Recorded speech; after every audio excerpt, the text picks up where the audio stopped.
cleaning up some of our The chalk marks, temporary marks. I guess you don't want to have to go back and do anything. So before you go down every time. Yeah. In fact, that's the, I guess, what makes this project kind of different from other, like, of course, studio projects, as well as even some other mural projects, is accessibility. Like with some murals, you could your process can be a little bit more, let's say, like, I guess, not haphazard, but you could be more painterly. I mean, oh, I'll touch that part there, and then we'll see what we feel about it later, and then I'll pop back up. But with this, it's kind of like getting up here and getting in place is a lot of kind of mind work. So you want to make sure you have everything. So very much comes down to like having a solid plan. And making sure everything is spelled correctly. The spelling, that was done on the front end. Yeah. That's we had our team we had our team on the front end do a rigorous quality control. So for this first pass, we're gonna do, it's basically coloring in the shape, and we're gonna go inside the lines. And the thing to keep in mind is to keep a nice sharp edge on the outer edge. Yeah. And then we can come back in here and make a messy inside edge. Okay. But just keeping that outside edge. So, why don't we see your skills? I wasn't good in elementary school art. Well, if you painted a room in your house, you have enough experience. Man, I feel like shaking. Yeah, and keeping that outside edge sharp is great, and then we can just come in and color that inside.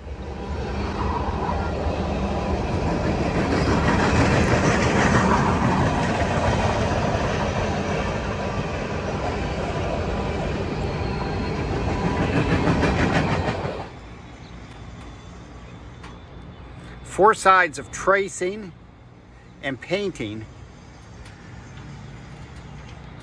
Yeah, at this point we can do this in our sleep. Sure. Probably will dream of it. Yeah. It's funny how, looking back 2 weeks ago, before we started, every move that we planned out was like kind of kept bouncing around in our heads before we started. Like, okay, we're gonna get the things on, we're gonna get the lift up there, we have to apply the paper. How should we do the paper? Should we roll the whole thing out? Should we cut it in pieces? And now that we have now that we've done it, it's as a system. You know, the following days and walls have been a lot more straightforward, tried and true. And I guess this being the 4th time you've done this. Literally the 4th wall. The only degree of difficulty is navigating the lift over the 1-story building below us. So, and that even proved to be a little bit, or not as kind of difficult to figure out. Moving the lift, you know, you want to be super cautious and careful about. Because you're in the sun, does the paint dry faster at all? Yeah. Oh yeah. Yeah. In fact, we have a bucket and some wet wipes that the minute you put your brush, the minute you stop painting, you should kind of dip your bucket in a little bit of water, or I'm sorry, dip your brush in a little bit of water, or wipe it down with a wet wipe to get the paint off, because, and that's why we do this first coat kind of a little bit patchy and thin, so that that'll dry and cure certainly by the time we get back to it after doing, initiating the second coat. But yeah, that's one of the biggest kind of hassles of painting outdoors in the summertime, is you have to keep an eye on even the paint in these little quart size containers. There'll be a thin film of paint starting to dry at the top. So you have to kind of spoon it around, mix it around every now and again, just so it stays kind of homogeneous and ideally kind of creamy. So at the end of every day, Pete, how tired are you? Pretty exhausted. Yeah, after a shower to clean the paint and sweat off, definitely it's tough to stay on my feet. Also nice just to take a break. These aren't the most comfortable shoes. These are my painting shoes. Yeah. I can grip on them. So just a change of shoes, get some air conditioning. But by the next morning, like, I'm jonesing to come back. Like, I'm ready. There's something about the rhythm of being up here.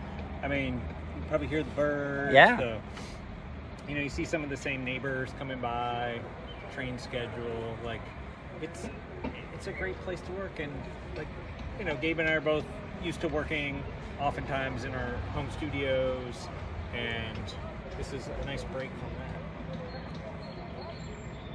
Yeah, one thing that's nice is that it's the work we're executing this right now is very linear in terms of the creative process. So,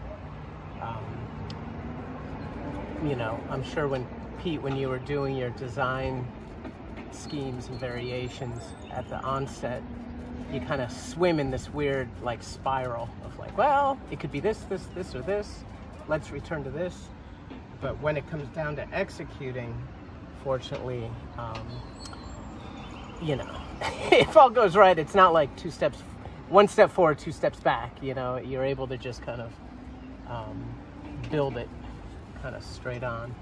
Which is and nice. What I've appreciated working with Gabe is actually making this a reality and all the work that goes into it. I'm used to, working on a computer and there's pixels and then magically it happens. And, Gabe's opened that, window into it's not really magic, it's really work. And he's devoted a lot of brain power to figuring out the logistics, the safety, just down to speccing the right kind of paint, how to seal it at the end. So there was a lot of upfront work, and while this is only a couple of weeks on site on the lift, I mean, it's been almost a year in sort of from its inception and design to Gabe's planning, and so at this point, like, this is the fun part. Well, and with the two of you working so much in studios when you're doing this, to do this out in the public so much, to have people every day, or you run into people at the store who make comments. Yes. It must be a little bit different. It is, definitely. And that's where that kind of pre-planning that Gabe has done really makes it comforting. Because if we were up here just fumbling with no idea what we were doing, I think we'd be a lot more self-conscious. But a lot of these scenarios that we're facing, we've sort of already gone through in our minds or figured out the contingency or the best way. So at this point, it's more kind of the execution part, which in a way makes it more comforting when people come by and honk or yell at us, like, because at least we have the veneer of like showing like we know what we're doing. Right.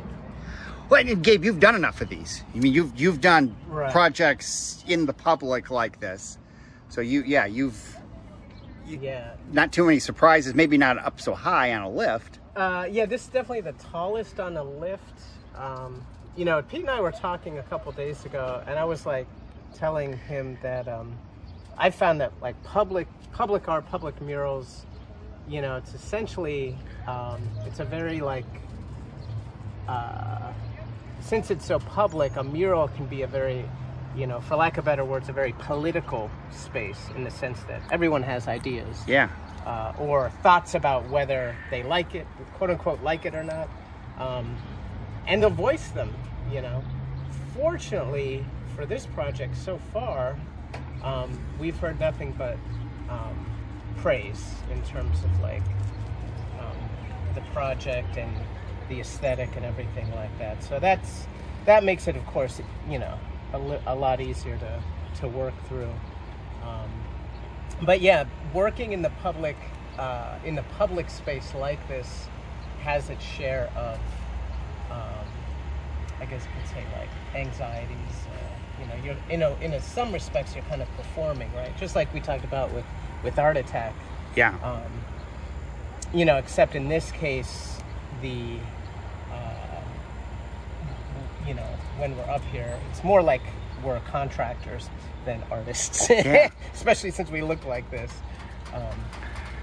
But it's been a good journey this far, and I'm excited to actually, to bring it to a good close, and I'm excited to have all the footage and documentation, because it is, I think in a lot of ways, it's kind of taking a landmark that might have been under celebrated, right, and then really putting it back in the forefront and saying like, hey, we can really, include this in all the different architectural landmarks downtown. How in the world do you seal it? Well, with the red bands, what I typically do is I'll use an acrylic spray, like a canned acrylic spray, like a spray paint, that's provides UV protection. Okay. And it's just one generous pass. It's clear satin. It's meant for the brand of spray paint that the manufacturers make, to make sure that certain colors don't fade quicker than others.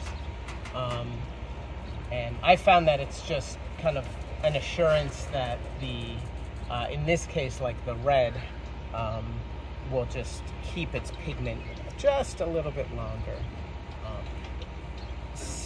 Varnishes don't provide any, I guess you could say, like structural protection or moisture protection, as much as they do just a little bit better job at reflecting light, especially the UV rays that over time will fade. If you remember, before this was repainted, you can actually see the memory of the different brush strokes on the patterning, and that's just simply, time taking its toll on a wall. So did you come up here with goggles and a big? It can't be like a regular can like we all use, is it? Yeah, it's just a spray can. Okay. I have a half dozen of them, but it has a wide nozzle, so it gives a nice, wide spray, and it's simply just giving a back and forth coat, evenly over the whole surface. Time will tell. I think, I used it initially first at Hugh Mercer for the garden project that we did back in 2021. And I used it at Ageless Aesthetics. Any outdoor mural. For me, it's just kind of, I put it in the contract because, like I said, I'll sleep easier at night knowing that there was some measure done after. And it's funny because we will kind of critique ourselves from this close range and then catch ourselves like, why are we like painting this with a 3-hair brush? Yeah. Like, people are going to see it from far away. Maybe, that level of detail isn't necessary, but it's, as artists, we're always striving for that. Well, I'm sure you've gone around town and just looked at it from farther distances, just to sort of get a feel for it. Yeah, that's one of the things about. Have you seen it from far away? I have. Oh. Yeah, but that's one of those things, like, it's not like you can kind of step off a platform, take 3 steps back and be like, okay, I'm going to go back and do this. Like, if you want to see it from far away, like, you take the lift, you put it down, you walk, you come back. Like, by that time, it's dark. So it's not that quick, like, evaluation that you can get on a normal piece of art where you just kind of step back a little bit. Yeah. It's a process.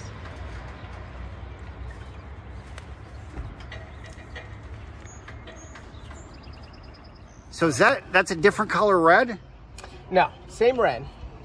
This is a trick that Pete's mom recommended.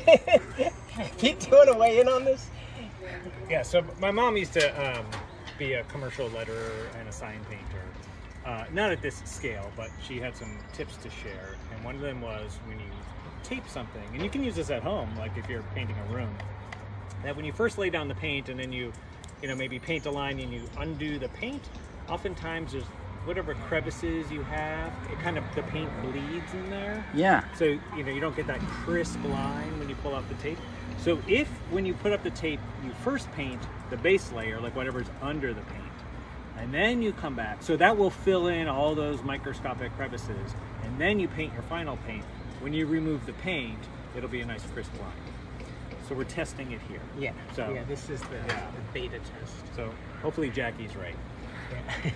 Thank goodness for your mom, though. I mean, everybody plays a part in this.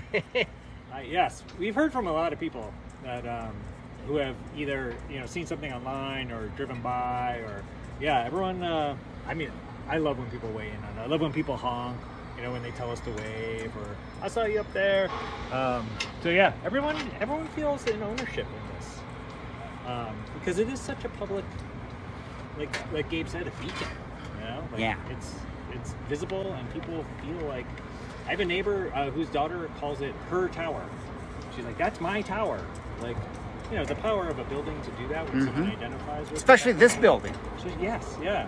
So there's a little bit of that, like, you know, we feel sort of, you know, like caretakers, and Garrett, the owner, does as well. Like, you know, this has had a history before. He came here as a kid, and you know, it's going to outlast all of us. And so, you know, whatever we can do to, you know, help perpetuate its legacy, you know, it's nice to be part of.